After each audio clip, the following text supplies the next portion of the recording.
Hi there, this is Ted Grossman, a principal at the Alexander Group, who co-leads our technology industry practice. I'm here with Mike Maxey, who is the CRO of DecisionLink. Our topic today is about value management, a term that's getting a lot of highlights in the news these days, and especially becoming an important factor in terms of how companies are influencing their go-to-market. But there's a lot of confusion around it and a lot of different words people are using. So, Mike, I know you and your company focus on this a lot, and it's a big passionate topic for you. What is value management? And thanks for having me, Ted.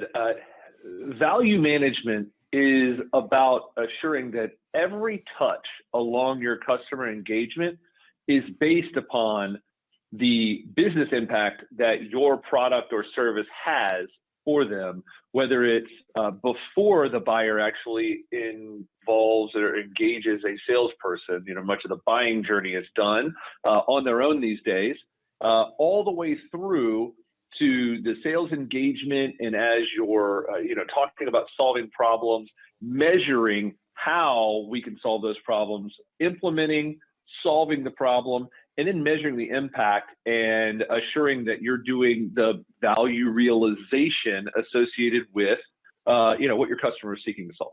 Yeah. So, I mean, if I kind of think about it, it's really not one function like sales or marketing or customer success or services. It's a process that covers all of the above. Is that? That's right. That's right. And, the process has been forced to change quite significantly these past few years, where the impact and the financial benefit that companies see from the partnerships that they have has become so much more important in this pandemic and post-pandemic world that we're in. Yeah, it's interesting when I think of I think of value selling, and I think of it more from a sales perspective.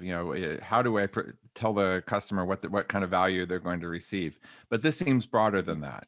This is really ensuring sort of end to end that they're going to get what they, not just what we tell them up front, but actually following through the whole processes. The first, whenever I came out of college, the first sales process that I ever saw was a straight line chevron chart across a slide deck. I'm sure and everyone out there did as well.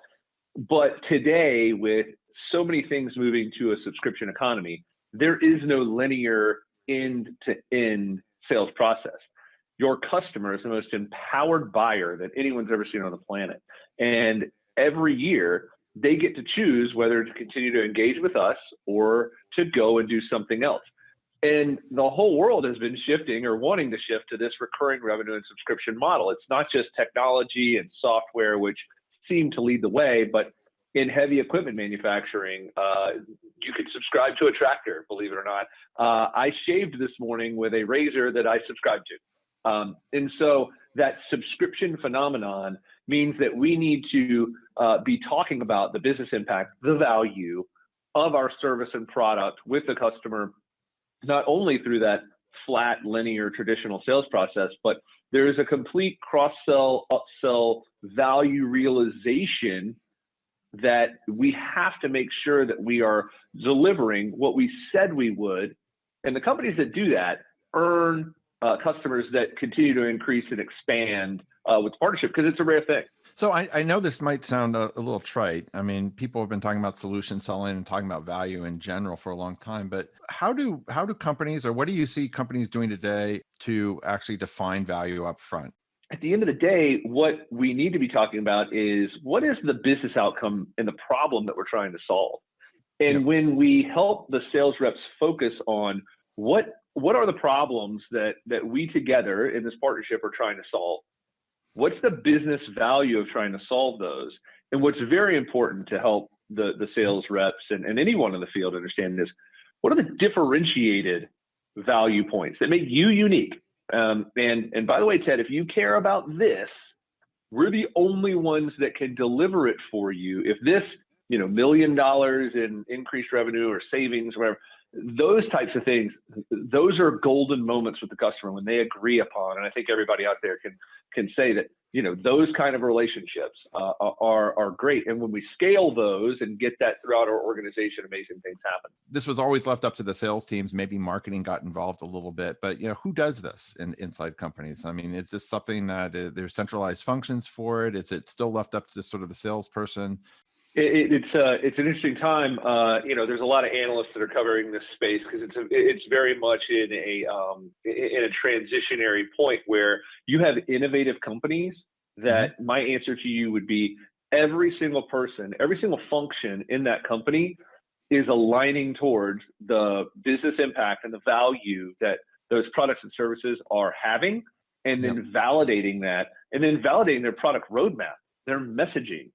All of that against what is actually happening with the success of their customer. There are laggards, just like any industry, and so there's tons of analysts out there that get that have a lot of notoriety that are talking about this, and it's great to have a front row seat to watch as these very innovative, highly informed companies are getting everyone aligned about. It's not just the features and functions of the product. Yes, those are important. Those are things that we have to make sure are world-class.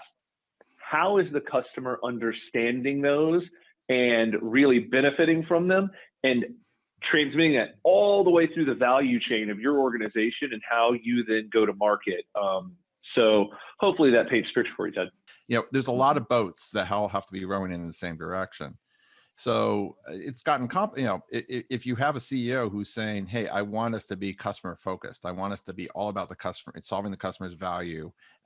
And you want everybody thinking about it the same way. That sounds like a difficult situation.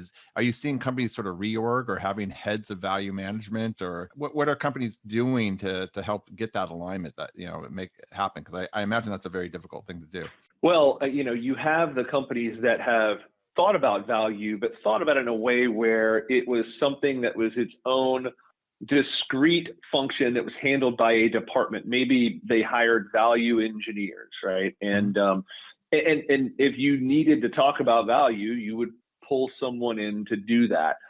And your leading companies are understanding and realizing that by democratizing that, right? So not, the subject matter experts themselves become very much even more important to the organization. They up level in the conversations they're having, but also making sure that there is a fundamental conversation that's based on business impact happening all the way through the value chain, and making sure that all product decisions, all market decisions are also informed by the data being gathered with customer feedback during the sales cycle, during the implementation, which, as you probably know, has historically been a very broken process of the handoff, as people call it, from the sales to the professional services.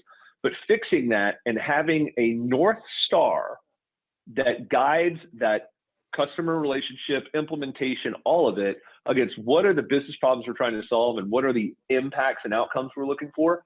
That is where the leading organizations are going. And there's a whole raft of folks, coming after those early adopters that are looking at the value engineering function as highly important, but in a much more strategic way versus just someone that's crunching numbers for you in the 11th hour when you're in negotiations to try to get this one deal done. It has to be recognized at the company level and the leadership level. This is something we want to do because you have to get all those boats rowing together. And so you're talking a little bit about putting process, putting management together, making it a focus for the company.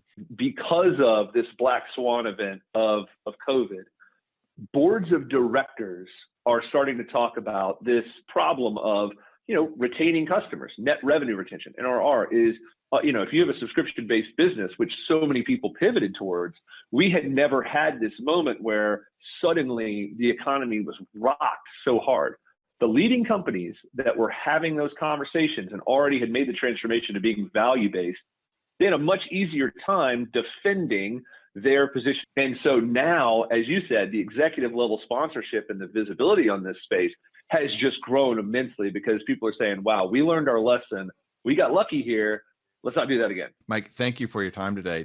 This topic is, I think, going to be an ongoing discussion with our clients. I know DecisionLink actually provides solutions to help people with value management. So if anybody who's listening out there is interested in learning more about the topic, feel free to go to the AGI website or look up DecisionLink. Hopefully you all have gotten value out of this conversation. Thanks again, Mike.